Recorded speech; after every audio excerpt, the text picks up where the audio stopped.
Gigantes Podcast, baloncesto hablado.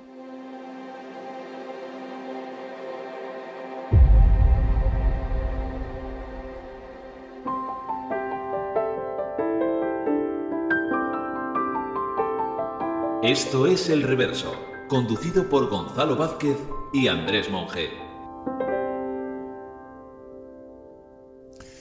Buenas noches, Andrés. Muy buenas. ¿Qué tal? ¿Cómo estás? Muy bien. ¿Cómo ha ido todo? ¿Cómo has pasado las Navidades? Bueno, siempre son un periodo diferente, ¿no? Para los que vivimos fuera, así que... o los que tenemos familia fuera, mejor dicho. Bueno, Así que siempre entretenido, ¿eh? No nos aburrimos, Gonzalo, sí. cuando salimos. Agradable y difícil al mismo tiempo. Sí. Y luego siempre te veo un poquito pasado de... Tengo la suerte de que los entrenadores no son muy estrictos, ¿no? Con esto a estas alturas de año, Gonzalo. Oye, déjame decirte antes de empezar Venga. el primer programa del año 2026 que queremos contar algo muy especial, porque no sé si la gente recuerda la mítica portada del número 3 de Gigantes con Michael Jordan. Fue la primera entrevista que concede Jordan a un medio extranjero. Estoy hablando de 1985. No es por dar envidia, pero yo ni había nacido todavía, Gonzalo. Qué joven eres, Andrés. Gigantes ha convertido esa portada histórica, Gonzalo, en una camiseta, pero no es solo una camiseta, es un pedazo de historia del baloncesto. Es una edición limitada a solo 100 unidades, Gonzalo. Si quieres la tuya, tienes el enlace como siempre en la descripción y en el comentario fijado si nos estás escuchando desde YouTube. Así que más que nunca, y en 2026 sigue el mismo lema, corred, por favor, insensatos. Pues bueno, Andrés, yo por lo menos la revista sí la tengo. ¿Sí? Aquel número 3, y el 1 y el 2 y unos cuantos. Bueno, pues al final se ha convertido en un clásico esto de terminar el año con los cuentos de Navidad Sí. y empezar el siguiente con las preguntas y respuestas. Por ¿Ya cierto, sabéis? déjame decir también, Gonzalo, Sí. agradecer a toda la gente que nos ha hecho llegar comentarios por el especial de Navidad. Siempre sabemos que gusta mucho el especial, pero este año ha sido brutal. Brutal. Lo que pasa es que yo no sé si la gente es consciente del trabajo Bueno, que eso lleva detrás. eso es otro tema, claro. Si te parece, vamos a empezar el año con un especial preguntas, Ujú. ya sabéis, a través del hashtag El Reverso Preguntas. Es importante Sí. la mención al hashtag porque si no se nos pierden esas preguntas en el limbo. Así Eso que es. si te parece, Andrew, pues venga, por donde tú quieras empezar, Vamos a empezar, con ello. por ejemplo, por una que nos formuló en su momento Andrés Bauzá y nos decía, ¿podría adaptarse Jason Tatum a su vuelta a ser segunda opción ofensiva en el ataque de los Celtics? El nivel de control y eficiencia, decía Andrés, de Jaylen Brown esta temporada es muy difícil de igualar y creo que es superior a cualquier temporada de Tatum. Me suena esto, ¿eh? Empezamos fuerte, ¿eh? Sí, Empezamos sí, fuerte, sí, Gonzalo. sí. Yo, por comenzar aquí con esto, Venga. para mí el nivel de Jaylen Brown dice muy poco de Tatum en todo esto, Gonzalo. Muy, muy poco. Dice mucho de Jaylen Brown. Estamos hablando, no olvidemos, de un MVP de las finales o lo que es lo mismo de un jugador que se agiganta a medida que crece el tamaño del desafío que tiene delante. Lo que está haciendo Jaylen Brown, para mí, viene dado por dos fuentes de poder, Gonzalo. Uno, que su propio equipo necesita ese nivel. Necesita que demuestre que puede asumir ese volumen de ataque y que puede responder a nivel que lo está haciendo. Y dos, que individualmente existe en este tipo de jugadores también ese grado de ambición, de ego, de demostrar a los agnósticos, si es que los hubiera a estas alturas, que él también es parte de la superélite de la liga, Gonzalo. Solo eso. ¿Dónde entra Jason Tatum entonces aquí? Pues entra donde ha entrado siempre, Gonzalo. Entra en un clima de coexistencia de poder que ya hemos visto el pasado lustro. El jugador normalmente con más galones en estático para Boston, y recalco en estático, porque en transición es muy muy distinto, es Tatum. Pero es Tatum, Gonzalo, sobre todo porque desde el punto de vista creativo, a la hora de generar ventajas para otros, es superior. Sigue siendo superior. Pero el equilibrio entre ambos ha sido real, Gonzalo, no solo por lo que percibe el ojo, sino es que lo reafirma después la analítica. Mira, por dar un solo dato en torno a esto, Sí. que creo que refleja bien ese equilibrio, en los últimos 5 años, es decir, es una muestra muy muy grande, no ha habido más de un 2% de diferencia de uso ofensivo entre Tatum y Brown en Boston. Eso es poquísimo.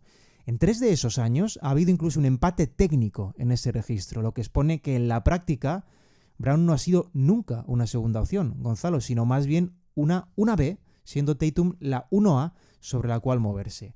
Y por cerrar, Tatum y Brown funcionan tan bien juntos porque coexisten perfectamente en un sistema, ojo, no de turnos, Hace mentira, ¿eh? sino integrado en un plan de equipo, Gonzalo, pero ambos son, por supuesto, perfectamente capaces de liderar un proyecto de élite. Sí. Puede que hubiera menos dudas con Tatum, pero Jaylen se está encargando precisamente de demostrar que en realidad no deberían haber existido con él tampoco. Hace mentira, ¿eh? Que tengamos que recordarlo. Pero a veces hay que hacerlo. Es que yo tengo la sensación de que esta pregunta se nos ha repetido más veces. Eso sí, suavizada en este caso, porque uno ha llegado a leer el verbo más repulsivo de todos, que es traspasar, porque esta es una vieja historia, como una especie de impulso por separarlos. Jaylen Brown está viviendo la temporada de carrera. Sin duda. ¿A ti te sorprende? Déjame hacer un símil para entendernos, ¿eh? Jordan, cuando lo deja en el 93, por una cuestión de amor propio, de valor, Pippen se ve obligado a dar un paso adelante. Primero por llenar ese vacío y segundo porque lo vale. Exactamente. Pero vamos a ver, era impensable un año de espera en Jaylen Brown, como si fuera un jugador ordinario, como si fuera un Draymond Green. ¿A que no está Curry? Voy a sestear todo el año. No. Y esto de Tatum como segunda opción, para empezar, entre los dos, sugerir una jerarquía sostenida sería un error Totalmente. de base, ¿no? Pero en los últimos años los hemos visto cruzarse todas las prioridades posibles entre ambos, cuando se ha necesitado, ¿no? Y luego esa lectura de que Tatum es la estrella y los demás como que le siguen, yo creo que es más simbólica que real. Pero si entre los dos estamos hablando de contratos parejos. Yo creo que lo mejor de este dúo, de esta pareja, es que ellos dos se han cubierto mutuamente infinidad de veces con éxito. El día que Jaylen no tenía la noche, daba el paso adelante Tatum y al revés. Entonces no hay una hegemonía clara, contundente y sobre todo privativa de uno sobre el otro. Esto es lo mejor. Y luego me encanta lo que decías. Dice, bueno, esto a Tatum... Es que Tatum, además de la lesión, ¿qué pedimos a un tipo que está ahora mismo ausente? Es que yo creo que con Tatum se olvidan muchas cosas. Se olvida que en los playoffs del año 24, en el año del título, pues un tal Tatum es quien los lidera en puntos, rebotes y asistencias. Oye, llevan 8 años, juntos. De esos 8 años han hecho 5 finales de conferencia. Yo te digo que los Pistons firmarían ahora mismo esto hacia adelante. Totalmente. Porque es estar en la élite de forma sostenida. Si algo dejan estos meses de Jaylen Brown, yo creo que es algo muy sencillo. Su valor de estrella real, merecido. Cuando le hace los 50 puntos a los Clippers, que encima se come a Kawhi, dice Jaylen, soy el mejor Chugoy del mundo. En otros casos, esto te suena ridículo. Y hay casos en los que no. Uno de ellos puede ser el de Jaylen Brown, sí señor. Más, Andrés. Jorge Roche, ¿cómo no? Sí. Nos pregunta, Buen ¿ciertan amigo. los Knicks con Mike Brown? Dice, aquí quiero chicha de los dos. Luego dice, ¿es Michael J. Fox el mejor mote para Taylor College? Hombre, ya si el entrenador fuese Doc Brown, entonces sí que tendríamos... ¿Te recuerdas? Cuando aparece Dusko Ivanovic con esa... Vamos. Bueno, vamos a ver, Jorge. Para empezar, yo aquí voy a remitirme un poco a la previa, a lo que dijimos, ¿no? Hay que decir que el reto, la única vara de medir de Mike Brown, nos guste o no, tiene que ser superar lo anterior. O sea, meterse en las finales. Con estos Knicks, hasta ahora hemos visto lo mejor, que yo creo que hacen pico la noche del título de Copa. Seguramente. Y lo peor, el bajón posterior, que no sé si se debe a una especie de complacencia. Quiero creer que sí. Pero vamos, está muy claro que es lo que vino a renovar Mike Brown, el discurso de juego, sobre todo a distinguirse de Tibbs. Lo que más, enseguida, ¿no? Pues tenía una plantilla suficiente para desflorar el ataque, para hacerlo más coral, para manejar otra artillería al triple, cómo no, mayor rotación y eso de correr. Todo esto lo decía él y lo propuso él y hasta cierto punto lo ha demostrado hasta ahora. Pero que el equipo iba a rodar a la velocidad de crucero era algo previsible. Es un equipo que está hecho, maduro, se conocen, tienen automatismos. Ahora bien, hay cosas que dices, bueno, ¿hasta qué punto sigue el equipo dependiendo de Jalen Brunson? A veces pienso que esa dependencia sigue intacta. Y luego, cuando no está Josh Hart, esa ausencia, tú ves en los demás que hay como una especie de bajada de brazos. Bueno, ya volverá, ¿no? Y luego algo que han reseñado unos cuantos analistas, caso de Bondi, por ejemplo, que decía que el papel de Towns sigue sin estar claro del todo más de 3 meses después. Y tiene un tramo largo de mínimos de carrera. Cuando le preguntan a él, no sabe responder, porque es cierto, dice, me sigo adaptando. Hombre, que llevamos ya tiempo.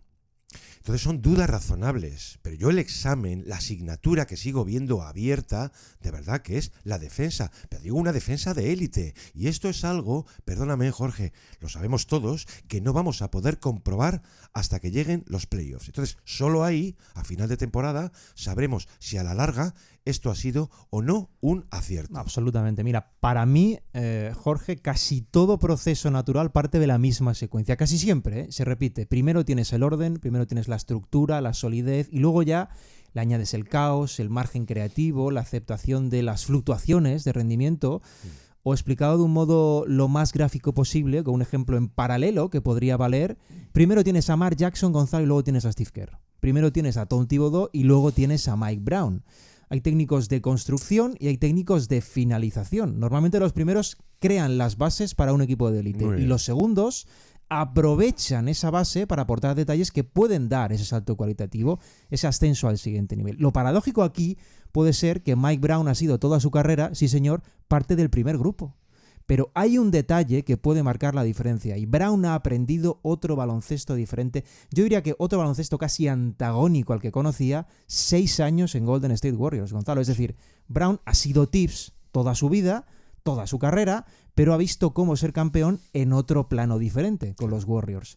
De hecho, su etapa en Sacramento, donde él tiene un gran impacto, viene muy marcada por ese tramo en Golden State, Gonzalo. Luego nos dice Jorge si aciertan. Yo ahí coincido contigo, es que esto solo lo vamos a poder saber en playoff. Eso es. Porque este equipo, este proyecto está diseñado para sí o sí pisar las finales.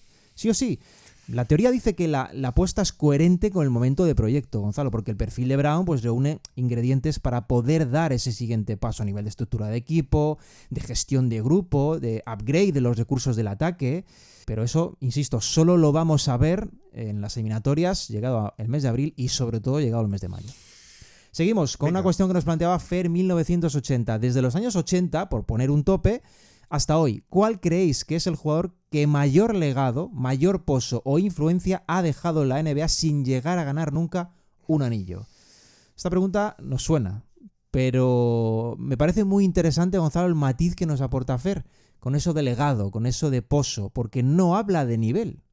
Y eso me parece la clave de la pregunta, porque por nivel seguramente nos salían unos cuantos que quizás no han dejado el pozo que han podido dejar otros aparentemente algo inferiores. Yo, si me lo permite Fer, voy a hacer 2 distinciones aquí. Una es la cultural, la social, y otra es la de anticipar lo que viene, es decir, una influencia puramente de pista. En la cultural te lo voy a adivinar. Espero que no nos pisemos, pero venga, va. En la primera, en la cultural, en la social, me voy a quedar con Allen Iverson. Porque Allen Iverson es una figura que trasciende totalmente el juego y genera un movimiento masivo de seguimiento con una ola de jugadores que crecen viendo a un mortal ser diferencial entre gigantes. En toda esa cultura del mixtape, de esa iconografía tan marcada, de un estilo de jugar, de un estilo de vivir realmente característico, Iverson es absolutamente la cima.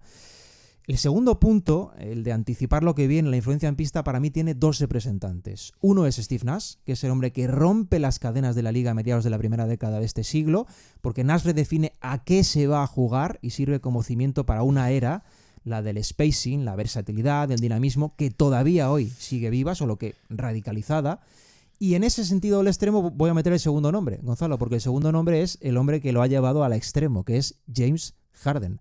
Harden es el Frankenstein que usa la analítica para aterrizar, convencer y quedarse en el juego para siempre, Gonzalo. Harden es el padre del heliocentrismo moderno, uno que inevitablemente asocia volumen y eficiencia, los 2 conceptos clave con los que sueña la analítica. Y de hecho el juego cambia por completo una vez toda la liga adquiere como rutinas los registros del Sabermetrics, Gonzalo, sobre cómo maximizar la pista según zonas, según acciones, etc. Ahora mismo es imposible encontrar una sola franquicia que no observe el juego desde el filtro del dato avanzado. Un dato que, recordemos, bien usado, que no es fácil, otorga, lo hemos dicho muchas veces, Gonzalo, ventajas competitivas. Qué pasada, Andrés. Me acabas metiendo a Nash, sí o sí, pero es fantástico porque al final entre Nash y Harden lo explicas todo.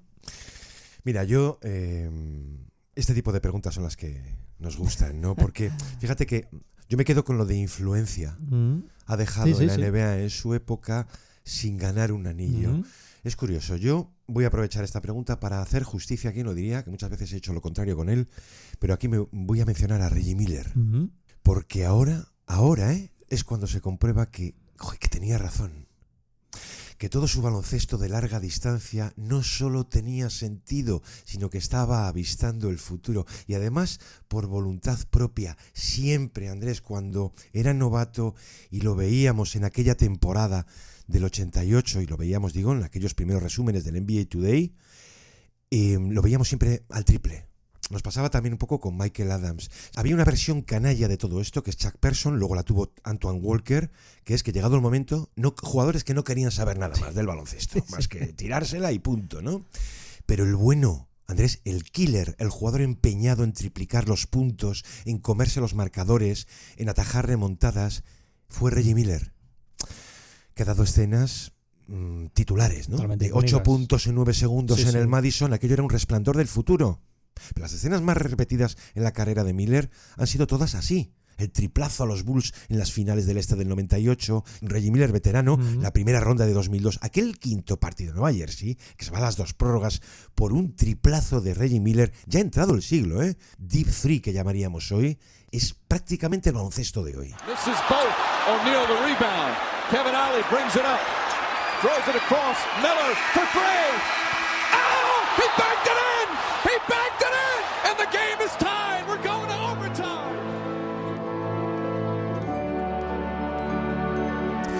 Por eso creo que de haber vivido, digamos, nuestros días, Sí. y un jugador muy vitalista, muy Imagínate, alegre, imagínate. creo que habría sido todavía mucho más feliz. Seguro, Fíjate. seguro.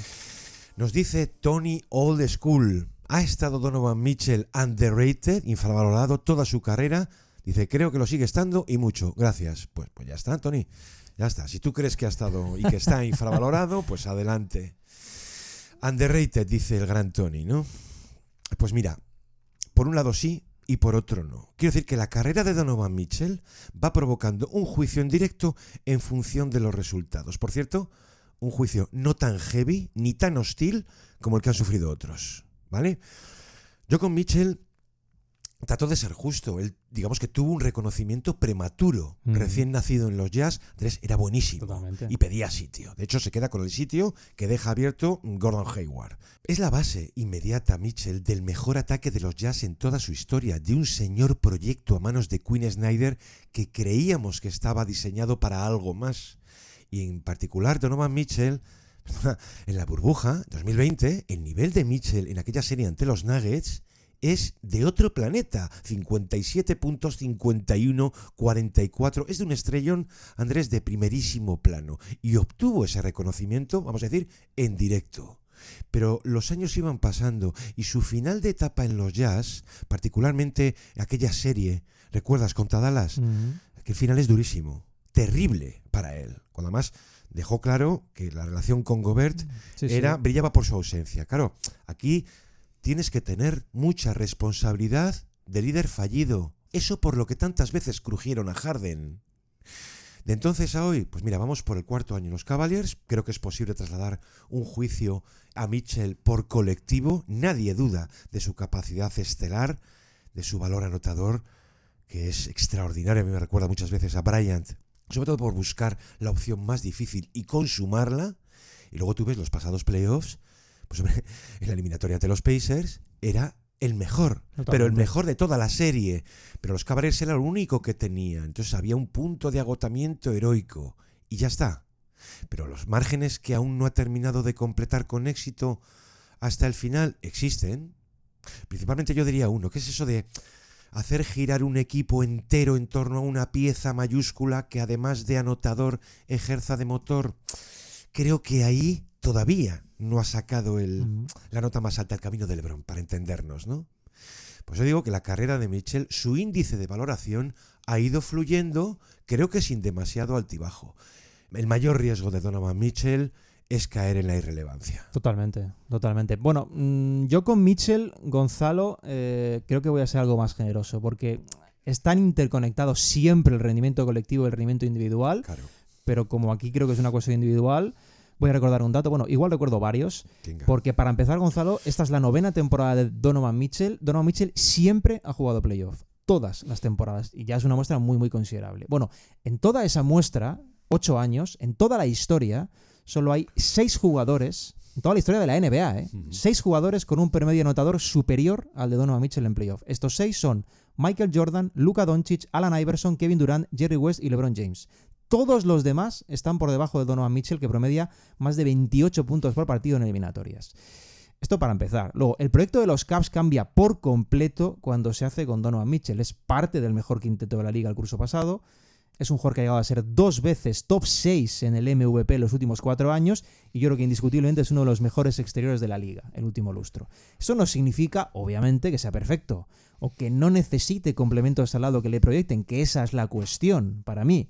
Pero bueno, eso es lo que viene siendo habitual en este juego. Un juego moderno en el que cada vez es más plausible ese mantra que algunos siempre hemos defendido, Gonzalo, de que es absolutamente imposible ganar solo.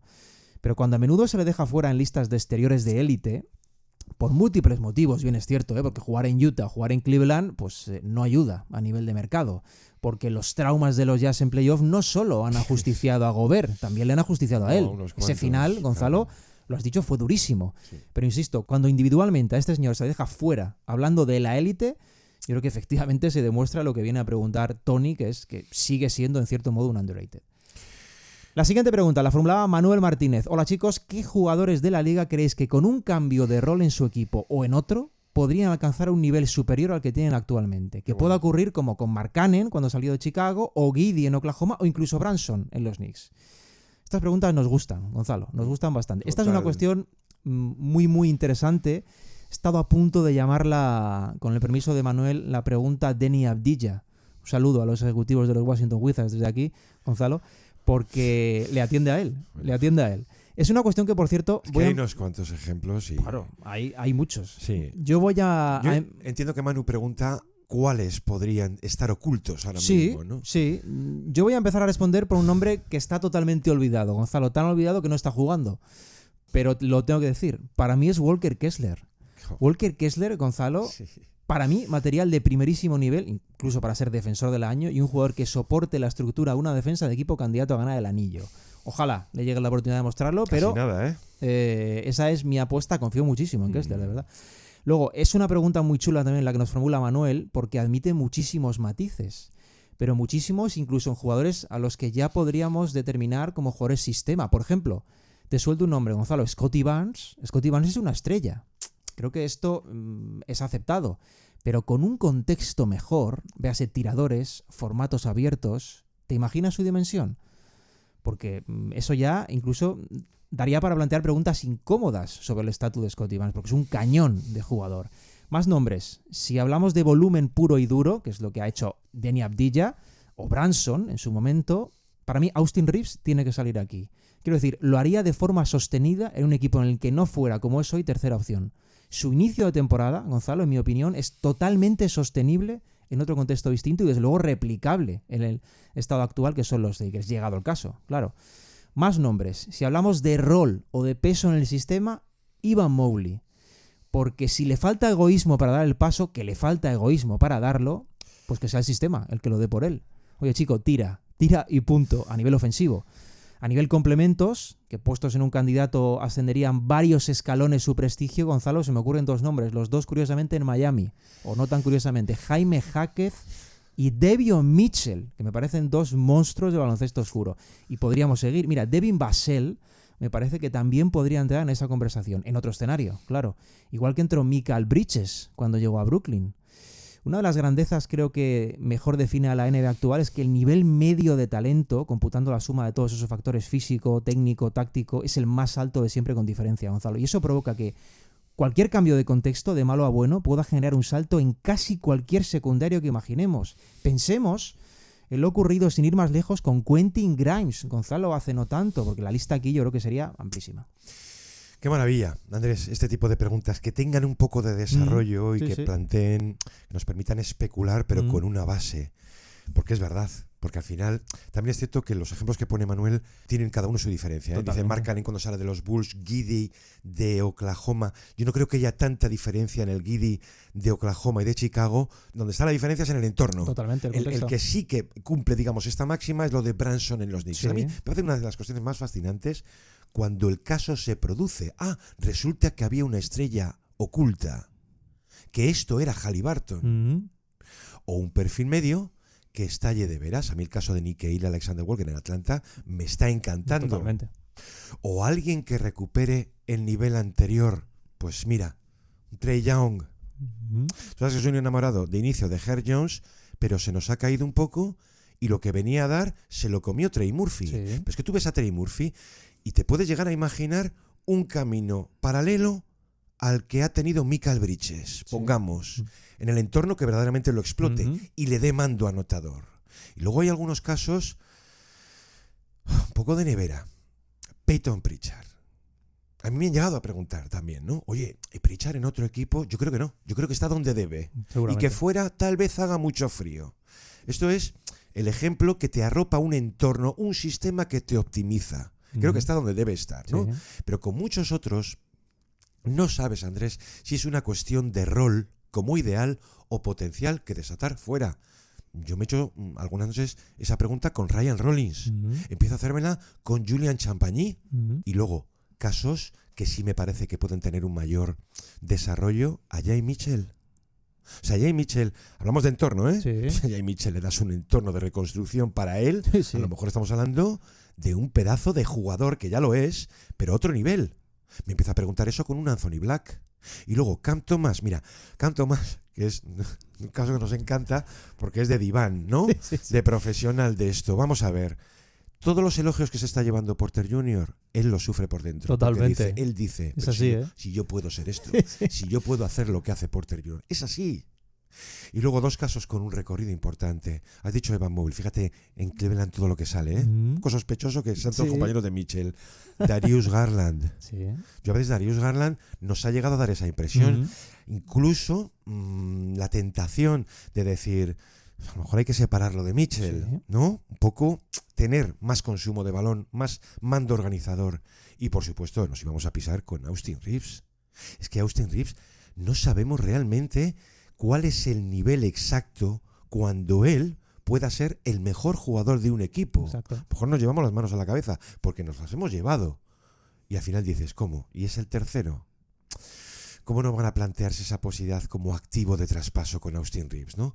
Y por terminar, una molesta, muy personal, muy de decir, venga, deja de pensar esto. Cuando yo he visto a Edgecombe, me he llegado a preguntar, ostras, con perdón, ¿eh? Si Maxi estuviera este año lesionado, si no estuviera a su lado, pongamos, ¿cuál sería el papel si tú le das más mando? Y a los 5 segundos digo, no, es que Maxi le viene muy bien. Y juntos forman una espléndida pareja de backcourt. Fíjate, nos pregunta Pau Martorell.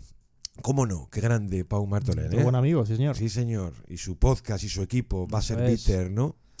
Se dejan lo mejor para final de año. Qué grande es con los cuentos de Navidad. Pues Pau, si lo escuchas, ya alucinas entonces. Mira, nos pregunta, ¿cuál es el jugador FIBA que nunca haya jugado en NBA que más os hubiera gustado ver allí y por qué Oscar Smith? Me encanta Y un fuerte abrazo a los dos. Bueno, Me encanta. grande, Pau. Mira, yo esto, vamos, lo he contado más veces, Sí. el caso de Oscar, incluso, bueno, pues en un libro, ¿no? Ha podido contar uno cuando haces la consulta con unos cuantos, incluso algún testigo. Yo las pruebas que realiza Oscar el verano del 84 en el campus de Princeton, Nueva Jersey, de verdad, fue el mejor, pero el mejor de todos. Se olvidaron enseguida de otro extranjero que venía a acompañarlo, que era el francés Dubuisson, ¿no? Pero les alucina tanto que se ponen a negociar con él. Y creo que fue un pick 131, una cosa así, ¿no? Para llegar a igualarle a su elección de primera ronda, que fue Jeff Turner, y llegarle a ofrecer el máximo, $75,000. Y dice Oscar, ¿cómo? Pero si yo gano más en Italia. Y para eso voy a renunciar yo a la selección.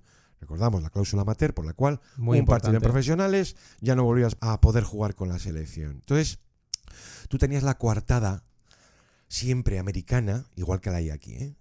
Era un europeo, fíjate, le llamaban a Oscar los euros y tal, ¿no? Oscar, brasileño, ¿no? No defendía, tenía un problema con la defensa. Claro, tú te preguntabas, ¿y Richard Anderson en los Blazers defendía? ¿Y Michael Coren defendía? ¿Y Van de Weeg? ¿Y Jim Paxson? ¿Defienden? Claro, era fácil pillarles, ¿no?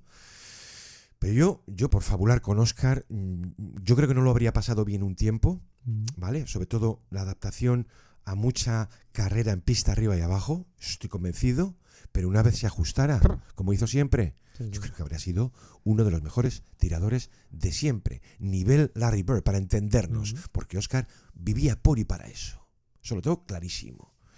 Pero a mí personalmente me habría gustado ver, ya lo he dicho en más ocasiones, a Kresimir Ćosić. Tendría la camiseta retirada en algún sitio, igual que la tiene en Brigham Young, y de hecho, recordemos que es el primer extranjero con honores All-American a nivel universitario allí, ¿no? Yo creo que Ćosić habría sido un revolucionario, un libertario en los años 70. Él no quiso cuando la NBA lo quería, no solamente la NBA, los Blazers, los Cougars de la ABA lo querían.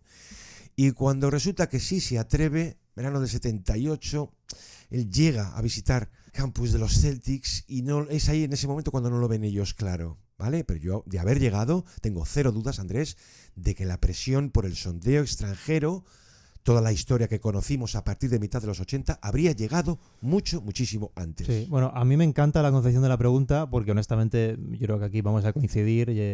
Yo también apuntaría el nombre de Oscar. Con Oscar además es que creo que la época o el papel incluso habrían pasado a otro plano, a un plano mucho menor, porque era tan absolutamente salvaje la capacidad de anotar que tenía que habría acabado haciéndose notar sí o sí, Gonzalo. Sí. Y me parece un detalle, el de la adaptación, muy importante en esta pregunta, porque me gustaría recalcar, por dar otro matiz a esto, que hay casos trampa, hay muchos casos trampa. Sí. Por ejemplo, un caso muy común, trampa, es el de Bodiroga. Porque Bodiroga, que era heliocentrismo puro en baloncesto FIBA, habría necesitado eso mismo en la NBA. Y eso sí habría sido muy difícil de replicar. ¿Quién le iba a dar un sistema a Dejan Bodiroga? Como le pasó a Saras. Exactamente.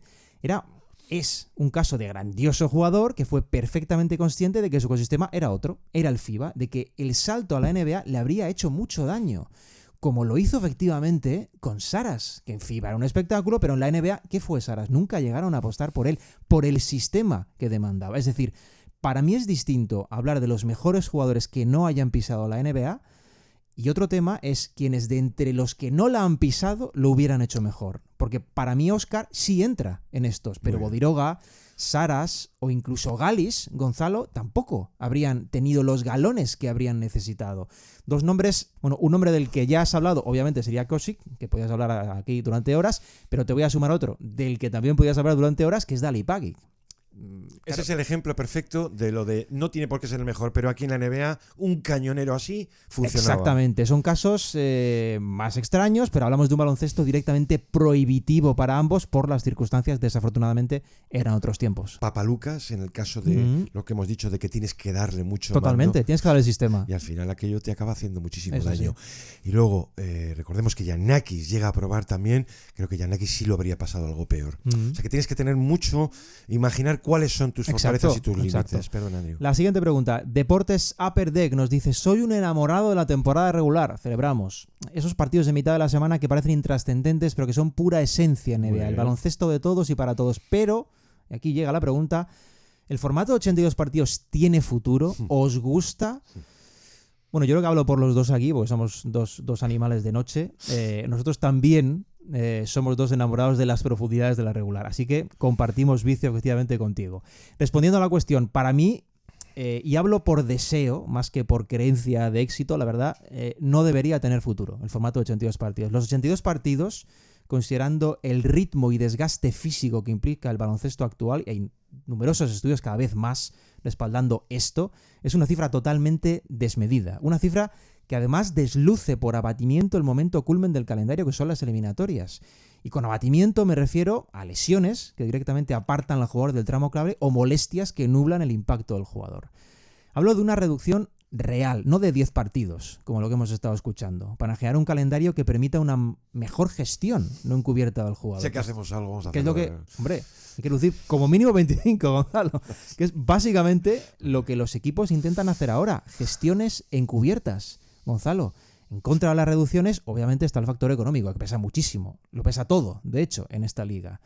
Por eso la complejidad es muy grande, pero cierro con un poquito de luz, un poquito de esperanza, un rayo de esperanza, Gonzalo. Una de las grandes fortalezas de la NBA a lo largo de la historia, lo hemos mostrado muchas veces, ha sido su capacidad de adaptación a entornos cambiantes, sin perder de vista ese respeto que ha tenido siempre a su origen, a la tradición. Yo creo que más pronto que tarde esa cuestión debe abordarse. Otro tema es hasta qué punto se haga. Sí. Como otra, que bajo mi punto de vista, y abro aquí otro tema jugoso, Gonzalo, lleva ya años en la sombra, y es la dimensión de la cancha. ¿Qué hay de lo mío, Gonzalo? A mí me ha encantado la pregunta cuando dice esos partidos en mitad de semana intrascendentes. Sí. Joder, como yo siempre lo decía, que a mí me dabas a elegir entre el pabellón semivacío, allí en el Aizot. Era una maravilla. Porque además te sentías privilegiado, estabas prácticamente a solas, en familia, y los mogollones del Madison lo llevaba peor. Pues sí, es la esencia, ¿no? Vamos a ver, que si nos gusta mucho la temporada regular, sí. El formato de 82 partidos, a lo mejor son los años, yo cada vez lo llevo peor. Aparte, ¿sabes qué? Los jugadores también, ¿eh? Claro, es que con el calendario, lo peor de todo es que se ha hecho de todo, menos lo más importante. Se le han metido semanas por los flancos, se ha ampliado el calendario, han metido la reducción de viajes, la eficiencia de itinerarios, la sucesión de duelos de proximidad. Todo un artificio, todo una operación asistida a un mito que solo se sostiene por balance de ingresos. ¿Recuerdas cuando dijo Silver, en plan valiente, no hay nada mágico en los 82 partidos? O sea, que era una cifra que no venía del cielo. Claro que no viene del cielo. Bueno, pues de entonces a hoy no ha hecho nada. Incluso ha dejado de abrazar esa causa como posibilidad. Esto ocurre cuando tus representados, como bien sabía David Stern, ven $1 menos en el bolsillo. Lo ven llegar. Y es así. Entonces, cuando vemos una tensión creciente entre un baloncesto, una realidad, Andrés, que exprime el físico de los jugadores al límite de lo posible. Como nunca antes. Claro, y un calendario y un volumen de partidos que se creó en la prehistoria. En la prehistoria. En un baloncesto que hoy lo ves y dices, hombre, hoy no se juega andando, Andrés, hoy se corre por todas partes, en todo momento, y las articulaciones de los jugadores, de los atletas, sufren más que nunca. Cuando vemos esa plaga de lesiones, ¿qué vemos? Eso resta, devalúa, afea la competición. A 6 de enero veíamos el dato de In-Street Clothes. La suma de bajas acumuladas en partidos no jugados, individualmente estaba en 2.875. Anual, ¿eh? Es un incremento del 7% en relación al año pasado y un 28% en relación a hace 2. Sí. ¿El problema cuál es, Andrés? Lo decimos claro. El puñetero dinero. Siempre es el mismo problema. Un propietario dice, que yo voy a percibir menos por taquilla y televisión. Los jugadores también, ¿no? Ahí está el problema. Esa es la tensión. Para romper esto algún día, las dos partes tendrían que dar su brazo a torcer. Si algún día la presión contra el calendario, se hace insoportable, que es lo que decías tú, de que la NBA siempre tiene que ser consciente de una crisis para tratar de ponerse manos a la obra, ¿no? Pues ojalá esto se convierta algún día en material de negociación, material de convenio. Porque una competición, pongamos, de 72 partidos, Andrés, de 72 sería objetivamente mejor, pero que al final es ya solamente una cuestión estética. Miguel Aguilar nos pregunta, ¿creéis que volveremos a ver una liga en la que las diferencias de estilos de juego entre diferentes equipos vuelvan a ser muy marcadas? ¿O por el contrario, la analítica avanzada y la imitación en la liga harán que las diferencias sigan siendo más sutiles? Preguntaza, ¿eh? Porque eso es material de programa. Y aquí hemos ido tocando sucesivamente el asunto. Hace poco, Jasikevičius saltaba a los titulares, como siempre, muy mal interpretados por quienes tienen interés en ello, en que venía a decir que hoy en la NBA se juega a lo mismo. ¿Sabes lo que te digo, Andrew? Que estaba de acuerdo. Esto no es una opinión. Estamos en la NBA más monolítica de la historia. De verdad. La NBA de 2007, las diferencias de estilo eran mucho más acusadas. Aquí lo que ha ocurrido, y ya nos hemos cansado de contarlo, es que desde que los Warriors exprimen la fórmula de ganarte por ataque, triple, espacio, ritmo, pues todos han perseguido el modelo, porque en caso contrario te quedas atrás. Esto lo tenemos claro, ¿no? Porque así llevamos una década. Entonces, la solución para esas diferencias, pues tiene que venir de que se les facilite a los jugadores y a los equipos el rearme defensivo y los equipos ir equipándose con una vanguardia, vamos a decir, de hombres altos. El primer caso ya hemos llegado a verlo, Oklahoma. Un equipo sumamente agresivo, no dependiente del triple, como si lo fueron los Celtics el año anterior. El segundo caso debería ser una mezcla de defensa y de un grande dominante, pongamos Wembanyama. En el caso de no disponer de un Wemby o un Chet o los siguientes que estén por venir, los equipos tienden a diferenciarse por un atletismo de tamaño y fuerza. Esto es como imaginar que los Magic al completo tuvieran éxito. Eso es. O algo que no veamos. Y solo estas menciones validan algunas diferencias de estilo. Porque una cosa es buscar más o menos lo mismo, manejar una misma receta, que es una evidencia, y otra la realidad del juego, que siempre va a depender del perfil general de tu plantilla. Y en ese sentido, Andrés, no soy pesimista. Yo pienso que lo que más puede propiciar esa diferenciación de estilos es que propuestas muy distintas tengan éxito de forma simultánea, Gonzalo. Y me parece muy, muy, muy difícil. Porque hemos comentado aquí alguna que otra vez que la propuesta de los Thunder, de los campeones, por seguir el modelo de imitación sobre el campeón que existe, es en realidad de las menos replicables que hay, por cuestión de perfiles defensivos que facilitan ese esquema hiperagresivo. Si no tienes los jugadores de los Thunder, no puedes llevar a cabo el sistema de los Thunder. Es así de simple. Por ejemplo, en esa línea, lo de los Pistons o lo de los Rockets es más sencillo de seguir, aunque también tengan ambos particularidades, Gonzalo. Y eso indirectamente abre una baraja de opciones a otras propuestas. Deberían tener éxito sistemas muy diferentes a la vez, pero claro, no un año, un tramo sostenido de tiempo para abrir luego matices intermedios. Lo que sí ya es inevitable, y nos lo formulaba la pregunta al oyente, es que la analítica es quien marca las reglas, es quien sirve las cartas. Aquí no hay vuelta atrás ninguna. Eso implica que hasta cierto punto las normas básicas de juego, pues sí, son compartidas. Por eso soy de la opinión, Gonzalo, que salvo explosiones individuales que marquen el juego de un modo u otro y sirvan como fuente de contagio, véase un efecto Curry, un efecto Draymond incluso, como versatilidad al 5 por ese cóctel defensa-creación de juego, o una fiebre otra vez del point forward, salvo cosas así, nos dirigimos más a pequeños matices para diferenciar propuestas en el fondo muy sí, señor, similares. Que los hay, y el matiz que funcione acabará abriendo otra vía. Exacto, de eso se trata al final. Otra cuestión, Antonio González nos dice, todos sabemos que Banchero es un gran jugador, Bueno, pero ¿cuál es el motivo de que su equipo tenga un buen récord sin él y no tan bueno cuando está él? ¿Deberían los Magic buscar un traspaso de Wagner para potenciarle más? Bueno, me gusta este tema tiene miga, además, Gonzalo, porque no entiendo muy bien la causa, pero se está construyendo, o al menos es lo que percibo, una especie de narrativa en torno a esto que no me parece veraz. desde el principio de temporada con ellos. Pero no sé por qué. No, y además, dice el traspaso de Wagner para potenciar más, o al revés. O al revés. O no. Claro. Yo no sé si esto se está construyendo por una ausencia de paciencia, que los tiempos que corren ya sabemos que no existe, o por esperar que todo haga clic de inmediato en sistemas con novedades importantes. No, a mí me gusta la pregunta porque nos da la oportunidad de explicar un poco nuestra impresión. Pero me sorprende esa narrativa inicialmente, Gonzalo, de que no entiendo muy bien, pero vamos a intentar aclarar algunas cosas. En primer lugar, el combo Wagner-Banchero funciona bien. Esto es objetivo. De hecho, funciona ligeramente mejor incluso este curso que el anterior, en el que los datos también fueron buenos. Ambos en torno a 4 puntos por 100 posesiones mejor que el rival con ambos en pista, que es una cifra bastante positiva tratándose de Orlando, que no es un equipo de gran net rating. El foco de crítica nace, imagino, desde el hecho de que el trío Wagner-Banchero-Bane funciona algo peor que ese dúo motriz del sistema. Aún así, y esto también es objetivo, ese trío también tiene un net rating positivo. Son mejores que el rival, Gonzalo, más 2. Ligeramente superior también al rating medio de los Magic. Es decir, con estos tres son mejores que el rating medio del equipo. El récord con los tres juntos es de 7-7, que no es obviamente para echar cohetes, no es brillante, pero es que la muestra, vamos a ser serios, la muestra es de 14 partidos. Es una muestra ridícula. Si en 14 partidos, Gonzalo, queremos desmontar proyectos, puede que no montemos un proyecto en la vida. ¿Dónde entra lo subjetivo aquí? Bueno, pues en que mucha gente puede pensar, oye, si ya tenemos un alero alto creador, Wagner o Banchero, que se pueden pisar en ciertas zonas, ¿por qué no? Prescindimos de uno y rodeamos mejor al otro. Bueno, pues para mí por un motivo muy simple, porque sistemas con un point forward de gran nivel puedes encontrar. Con 2, Gonzalo, con 2 no tanto. Y si esos 2 además tienen un salto cualitativo pendiente, lo normal es que tengas paciencia para complementarlos con lo que necesitan, que es básicamente tiro y defensa.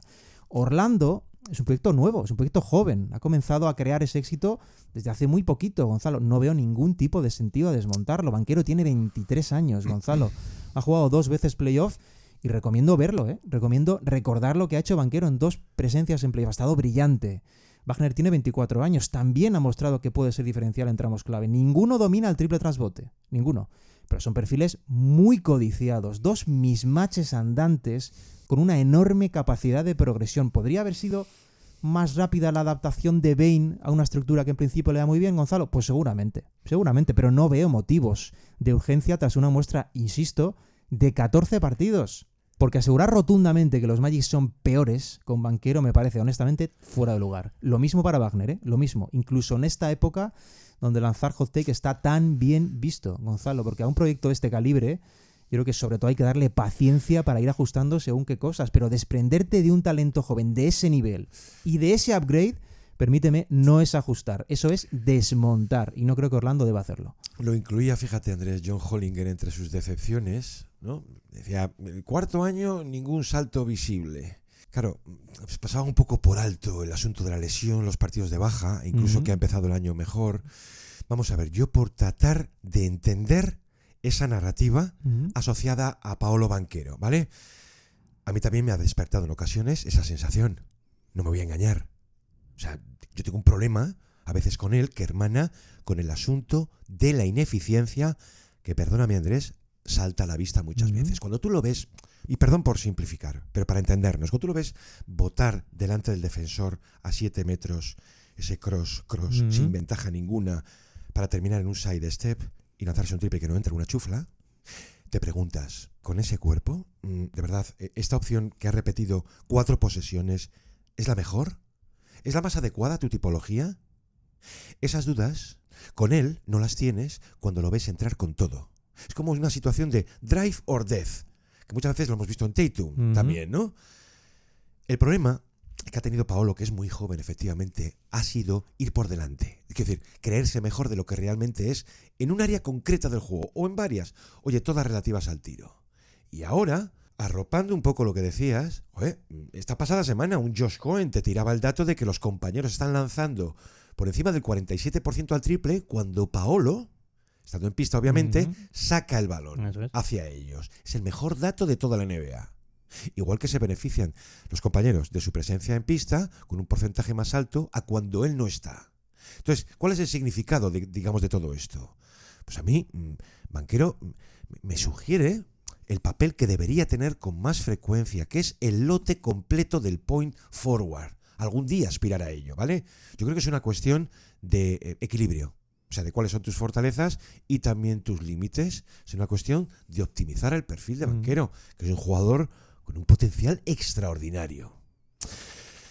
Alvarovich, ¿cuál creéis que es la relevancia real de un base como John Stockton en la historia de la NBA? Dice, creo que es un jugador absolutamente top que por no conseguir el anillo se ha infravalorado.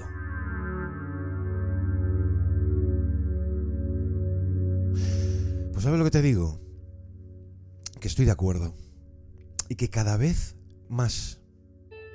Con Stockton, Vamos a ver, Stockton tiene una marca bíblica inalcanzable, que son las 15.806 asistencias. Poco como la frontera que va a dejar LeBron con los puntos. Bueno, pues esa marca bíblica a Stockton le irá salvando el futuro, ¿vale? Marcas bíblicas, Andrés, también tienen Wilt o Russell con los rebotes, pero en ellos sí vemos anillos, ¿vale?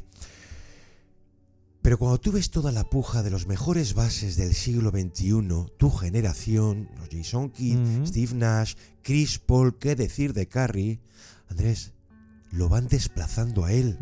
Hubo un tiempo que yo he vivido, particularmente en que la cosa estaba entre Isaiah Thomas y John Stockton como por detrás de Magic Johnson. Vamos a decir que Isaiah Thomas más o menos resiste, pero John Stockton no. A Stockton lo van a ir moviendo. Pues el otro día especulaba, oye, cuando Shai lo deje, imagina que lo deja con 3 anillos. ¿Cuál es la posición de Shai? 1. Es que también lo va a mover él. Y es una pena que vaya a quedar como una reliquia de quienes lo vieron, Andrés, de quienes lo vimos. Que es algo que ha ocurrido también con otras reliquias del pasado, Jerry West, Oscar Robertson, Walt Frazier, pero a estos siempre los salvará algún anillo, la idea del equipo en el que jugaron. Sin embargo, tú ves, yo invito, tú ves a Stockton hoy día y era el base perfecto. Pero perfecto, la idea del organizador elevada a la máxima potencia. La academia platónica, Andrés, cuando hoy vemos esos bases correctos, mira, Kolek o los hermanos Spencer como bases formales. Uy, qué bien, pueden sobrevivir en la NBA. Son pedacitos de Stockton, son trozos de uña de Stockton. Es que todo lo que hemos dicho de Iverson, de libra por libra el mejor, qué valor despuntar en una jungla de gigantes.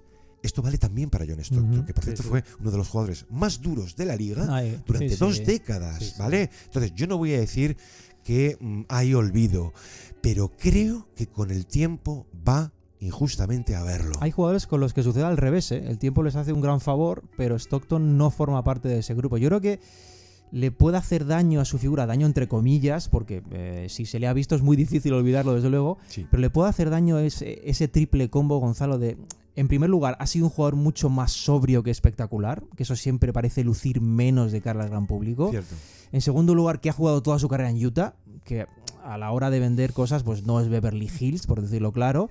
Y tercero, que por sus formas, un tipo, decías, de mucha dureza, ese dominio del juego subterráneo también, Mucho. no caía bien, caía muy mal. De hecho, Gonzalo, no se recuerda lo suficiente, pero Stockton ha sido uno de los mejores bloqueadores de la historia de la liga, en cuanto a jugadores pequeños, digo, porque era un auténtico escándalo, era durísimo en eso. Por tramos era criminal, Gonzalo. Pero más allá de factores de marketing, yo creo que debe haber pocas dudas de que es uno de los mejores bases de siempre. Uno de los mejores bases clásicos de siempre. Porque en cuanto a perfil clásico, indiscutiblemente lo es. Pero quizás el hecho de que ese perfil haya ido mutando con el tiempo, en el sentido de que cada vez hay menos bases clásicos, las posiciones han ido evolucionando hacia otros registros más funcionales que estáticos, creo que eso ha podido influir en su consideración. Pero vaya, no se me ocurre que alguien serio baje del principal escalón histórico en su puesto a ese ejemplo de nivel, de consistencia y, Gonzalo, recordemos, de longevidad, que ha sido absolutamente ridícula por tramos, porque de hacerlo me parecería un auténtico crimen. John Stockton embarrassed me, dog. Like, John Stockton made me feel like, damn, dog, like, do I know how to play basketball? You know, you had that moment where you like, shit, like, am I sorry, dog? Like, what the fuck am I, well, you know, like, what the fuck is going on? I had never been taken out the game so fast. He had ripped me like twice. Yeah. Like, and not even like, Just being ripped heady. stole the ball. It's just like, Being heady, smarter than you. you know, I'm going for the outlet the wrong way. You know what I mean? Boom, steal.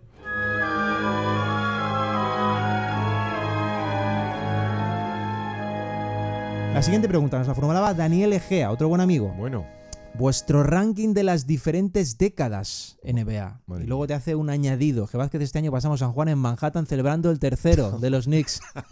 bueno.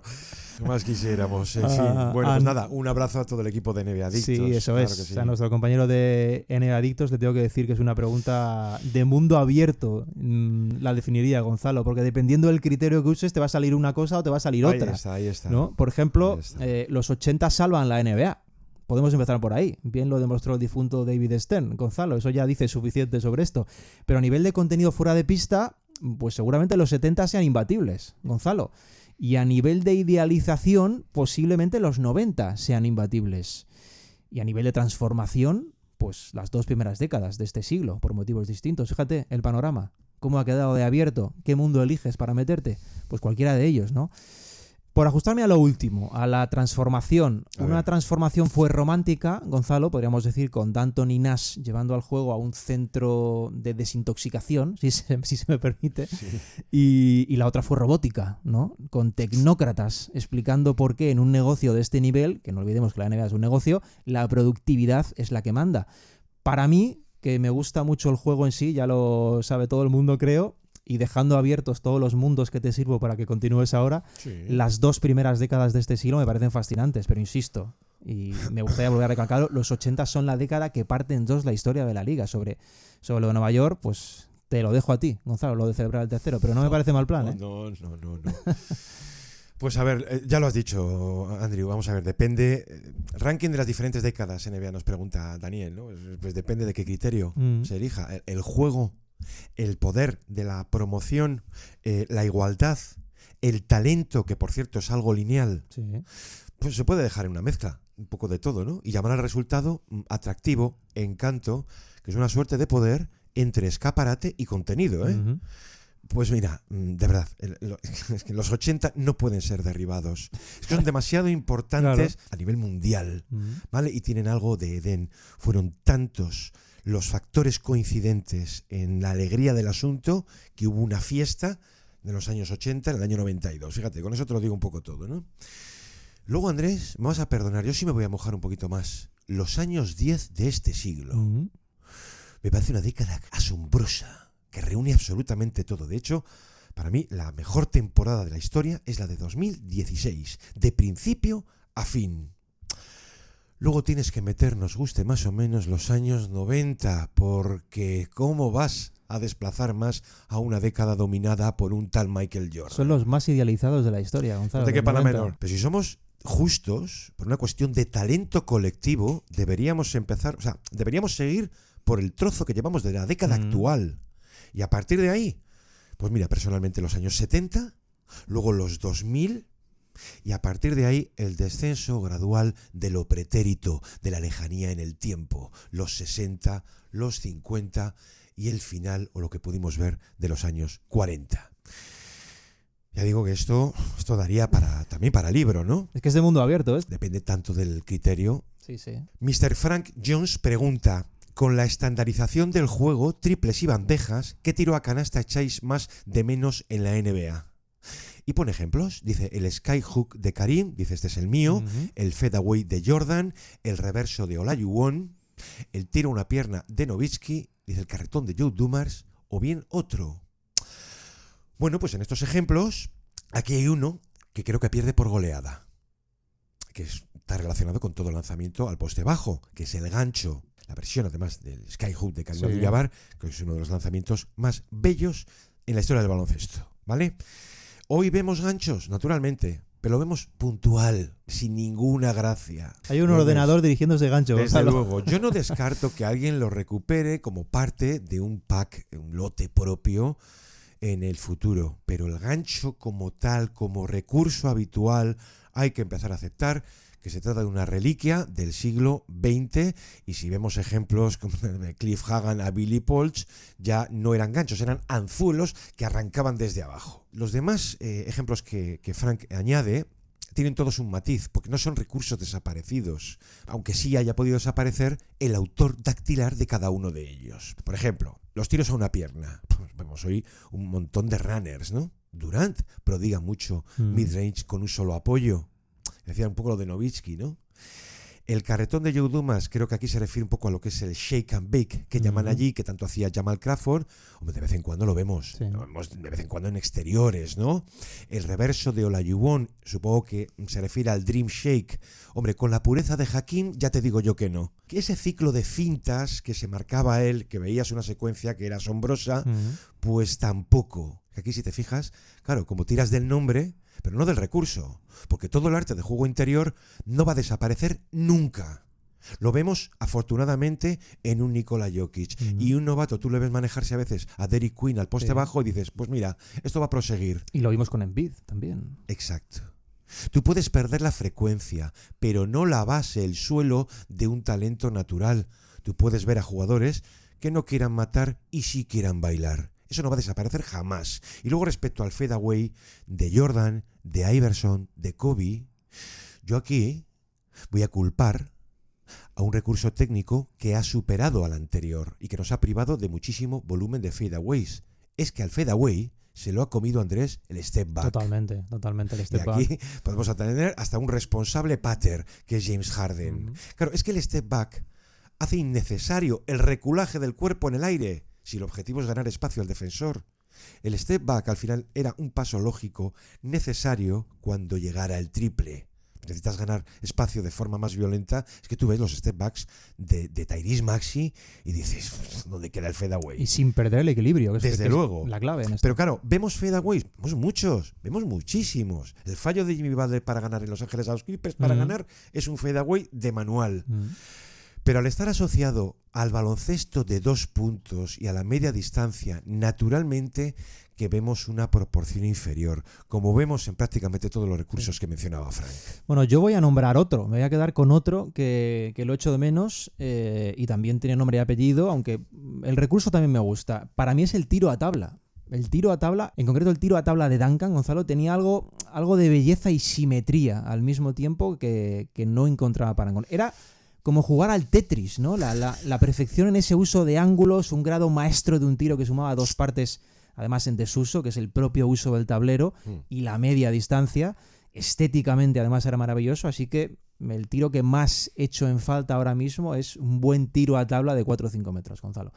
Siguiente pregunta. Julián Carpintero nos decía, ¿quién creéis que es el jugador que dentro de la propia liga cuenta con un estatus de estrella sin haber hecho méritos suficientes para serlo? Bueno. Y al contrario.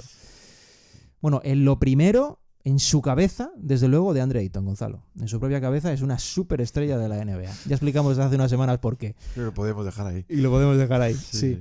Más allá, y hablando un poco en serio, aunque no tanto, lo de Ayton también iba en serio, mira que me duele, porque me llegó a gustar mucho, pero posiblemente Bradley Beal ha tenido esa consideración más tiempo del necesario. Fantástico. Otro caso puede ser Zion. Zion es un caso también doloroso porque es evidente que su pico es de estrella, eso es obvio, pero no ha sido capaz de ofrecerlo más que puntualmente y van pasando los años. Y voy a sumar otro nombre y es el de Lamelo, porque a Lamelo le seguimos esperando ser trascendente, Gonzalo. En el otro espectro, jugadores que quizás han hecho más méritos de los que se le conocen, pues no sé si se valora lo suficiente a jugadores como Scottie Barnes, que vuelve a salir, Bam Adebayo, Tyrese Maxey o en su día el combo de la muerte que formaban Ru Holiday y Derrick White, porque parece que estos son estrellas a ratos que están más sujetos a tramos o partidos ante ciertos rivales y no creo que lo hayan merecido. Y luego otro caso similar a estos últimos me parece el de Jamal Murray. Gonzalo, Jamal Murray hasta este año que lo va a ser no ha sido nunca All-Star y nunca All-NBA. Este año va a cortar la racha, pero es un hombre determinante en un equipo de anillo y creo que muchas veces se ha opacado bastante su valor. Me vas a dejar a mí el marrón, de elegir la parte por la que creo que Julián, un abrazo Julián, pregunta, que es ¿quién no merece ese estatus de estrella? Pues has dicho a Lamelo. ¿Y qué hacemos con Trae? Young también. Es que yo creo que esos dos teníamos que mencionarlos por esa situación un poco de stand-by, ¿no? Pero es que esto, si te fijas, nos lleva a sacar nombres y peleas clásicas, porque Iverson ha dejado mucho, pero muchísimo crítico. Yo su valor no lo voy a tocar. Verdaderamente cuando lo tienes al lado, dices, Dios mío, el valor que tiene. Pero jugadores de nivel estelar que hayan generado la pregunta de si merecían el asunto, caso de McGrady, a McGrady le va a hacer más favorable el paso del tiempo que a Carmelo Anthony. Seguramente. Y luego, caso de Russell Westbrook. Es que sigue estando ahí, de que la gente se pregunta, bueno, pero este tipo, pues recientemente ya se había convertido en el base históricamente más anotador. Y Arenas, es que hay jugadores que tuvieron un pico fugaz y adiós. Sí. No lo sé, Andrés, yo históricamente, yo creo que Yao Ming tuvo un dopaje comercial estratégico que yo personalmente nunca llevé bien, nunca. Con Vince Carter, Andrés, perdóname, y su longevidad de 22 años se ha hecho también demasiada historia. Vamos, al Vince Carter que me interesa es el primero. De los, Vince Carter, sobre todo. Primer lustro. Y luego es un tipo inflado porque ha tenido muy buenas relaciones con la televisión. Sí. Y cuando digo la televisión, hablo de directivos y despachos. Fíjate lo que te estoy diciendo. Y sobre todo también a nivel cultural, la influencia que tiene en Toronto, eso le hace mucho favor a su carrera. No sé, hay casos incómodos históricamente, ¿eh? Por añadir, yo esperaba más de Kevin Love. Yo, aquel jugador rocoso del rebote como un animal en Minnesota, al final se nos fue aburguesando un poquito, ¿vale? Ya no quería pegarse tanto, convertirse, bueno, pues en un triplista, un jugador muy inteligente, ¿eh? Un gran tipo. Pero yo esperaba más de él. Y a lo mejor también de Anthony Davis. A Davis le hemos perdonado demasiadas cosas, demasiadas veces, en nombre de la salud. LF Díaz nos pregunta, ¿ha cambiado vuestra valoración de algún jugador años después de haberse retirado? Tanto si por habéis vuelto a revisitar sus partidos como por pura memoria, tanto para bien como para mal. Pues muy relacionado, ¿eh? Esto es un preguntón, ¿eh? Con la pregunta anterior. Entiendo que jugadores a los que el tiempo pueda favorecer o no. Claro, cuando ya dice casos personales, pues aquí abrimos un mundo. Sí, sí. Cuidado, ¿eh? No se trata de hacer ningún revisionismo, sino algo mucho más honesto. Un revisar imágenes de esos jugadores o rechazarlas por simple gusto. Claro que sí. Yo veo un vídeo de Bird, soy incapaz de declinarlo. O sea, tengo que verlo. Por descubrir algo nuevo. Y con Rodman me pasa lo mismo. Me has quitado ahí. Claro, hay otros con los que he perdido interés. Patty Wing, por ejemplo. Soy consciente de su valor. Pero ya desde hace muchos años me dejó de interesar un poco el perfil que representaba. Y ojo, David Robinson. A David Robinson yo creo que podría haber sido muchísimo mejor de lo que fue, con uno de los mejores cuerpos que haya visto yo en el deporte americano, así en líneas generales. Y luego Dwayne Wade me interesa el primero. A partir de 2009, a partir del Big Three, ya me parecía un jugador ralentizador, un poquito más pesadote, me interesaba menos, ¿no? Yo tengo una mejor valoración de Kobe Bryant hoy en día que la que tuve en vivo con él. Cuando veáis acciones de Kobe Bryant, evidentemente lo que vais a ver son highlights, vais a ver aciertos, pero ese nivel de aciertos sí que merece la pena volver a ser visto, porque era extraordinariamente bueno. Igual que Pippen. Yo es que con Pippen tengo una justicia divina de decirle a Jordan que tuvo una suerte increíble con él, ¿vale? Y luego Thomas, ahí sí, a Thomas me sigue pareciendo un jugador de hoy en día.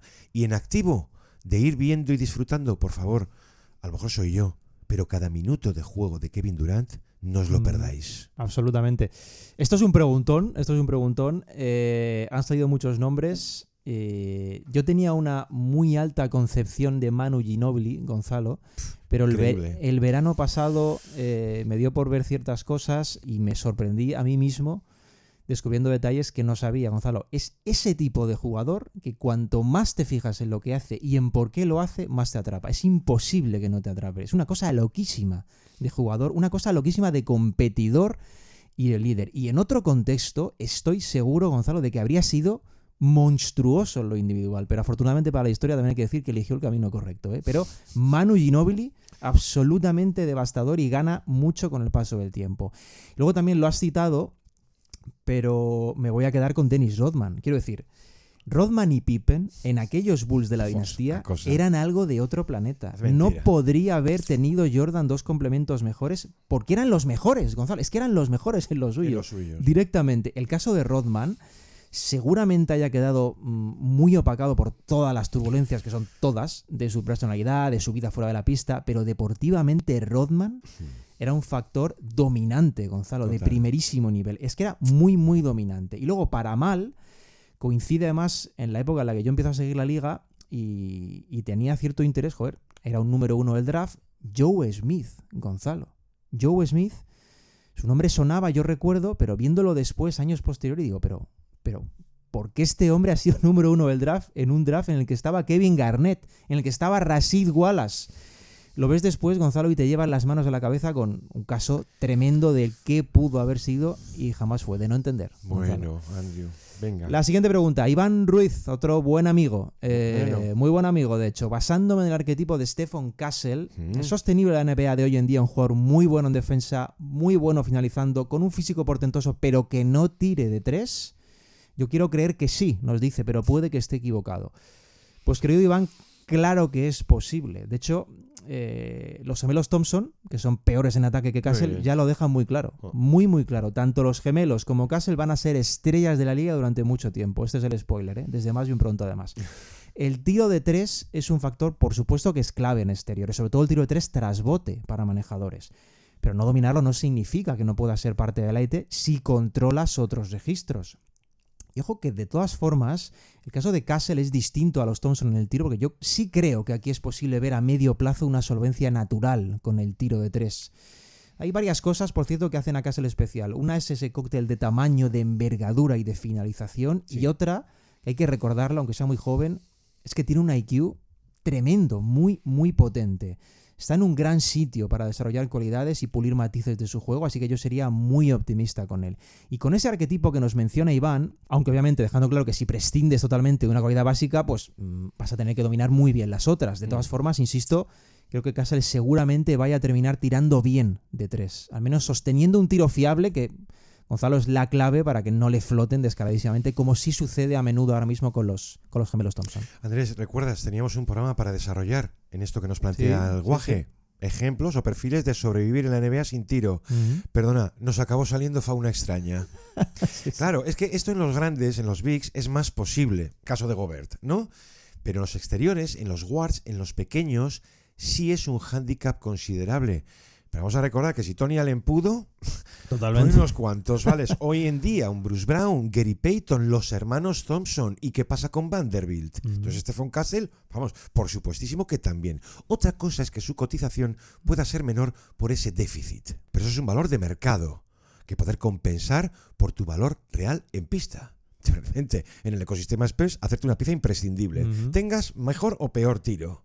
Y luego, si algo tienes, son 21 años. O sea, quiere decir que tiene todo el margen por delante. Que tal vez en el futuro esta cuestión planteada hoy en día la veamos ya como innecesaria. Sí. Por eso mismo, ¿no? O parte del pasado. O hay que recordar cómo empezó Kate Cunningham en ese sentido. Pues Andrés, ¿te parece? Detalle rápido, lamentamos un poco las preguntas que se han quedado fuera. Sí, claro. Pues son muchísimas. Eso. Mira, siempre. Nos preguntaba Eternal Critical por si veremos agentes de... Es que me encanta, ¿no? De la inteligencia artificial integrados. Esto ya tendremos lugar, ¿eh? Sí, pero por supuesto, no te quepa la menor duda de que sí. Y ahora en escenas que probablemente no ni imaginemos. Luego, Black Mirror, Gonzalo. Sí, totalmente. Luego Super Garrido, que cual llevábamos el caso del proveedor de televisión y la incorporación como comentarista de feedback que os está dando el público. A mí me parece pronto. Eso sí te parece a final de temporada. Bueno, yo creo que podríamos hacer un poco la cuestión. Pero déjame decirte, aunque esté a la mitad, que me sigue pareciendo curioso que cada uno estemos en una plataforma distinta. Eso es bastante paradójico, pero déjame decirlo y que lo sepan los oyentes, estoy tremendamente orgulloso por verte comentar, ¿eh? Tremendamente feliz porque tengas la oportunidad que ya merecías. Y además, oye, hay que decirlo también, es una alegría para los aficionados porque mejora el producto. Andrés, hijo mío, de verdad. Se tenía que decir y se dijo. Que no es necesario. Nos decía también que vuelva la sintonía original. Ahora que estamos en YouTube, bueno, pues una cuestión de derechos, Sí. pues hombre, simplemente es por eso. Pero esa sintonía será la nuestra para siempre. Ujú. Y luego, perdona, pero Manu Sainz nos decía si nos habíamos planteado hacer un reverso vintage. Ujú. Dice, vuestro especial sobre el Palace de Overhill fue una maravilla, pero si fue uno de los 5 primeros programas. Sí. Perdonad, en nuestra defensa, hemos hecho vintage. Vintage está tan presente. ¿Y sabes lo que me sugiere algo así, Andrés? No somos actualidad, no somos vintage. Entonces, ¿qué somos? Estamos encantados de ser material inclasificable. Pero sí, hombre, Manu, claro que sí. Hemos hecho. Algunos hemos hay, hecho, algunos por hay. supuesto, Sí, vamos, sí. estoy acordando pues la serie negra. Ujú. ¿De acuerdo? Y por cierto, una última para ti, que ya te vuelven a pedir aquello de la paternidad literaria. Sí, me ha gustado, la verdad, lo que nos decía Raúl Aranda, que me decía que para cuándo una paternidad literaria. Recuerdos a lo de las guías también. Lo de las guías, yo no sé si mi cerebro lo ha borrado, lo ha dejado ahí en plano oculto, lo disfruto más viéndolo desde fuera. Pero sobre lo del libro que nos pregunta Raúl, confieso que durante una etapa sí me lo planteé más en serio, tuve algunas propuestas y tenía una idea propia para lanzarme, pero en general la vida me ha ido aparcando ese tema. Y luego déjame sumar otro factor que sigue existiendo. Sí. Siempre he tenido mucho respeto a escribir un libro porque he pensado que de hacerlo era para aportar de verdad. Es decir, yo no quería ni quiero hacer un libro por hacer. Y eso creo que es lo que más me ha ido frenando con el tiempo, porque nunca se han dado las circunstancias para que le pueda dedicar el tiempo que yo creo que algo así merece.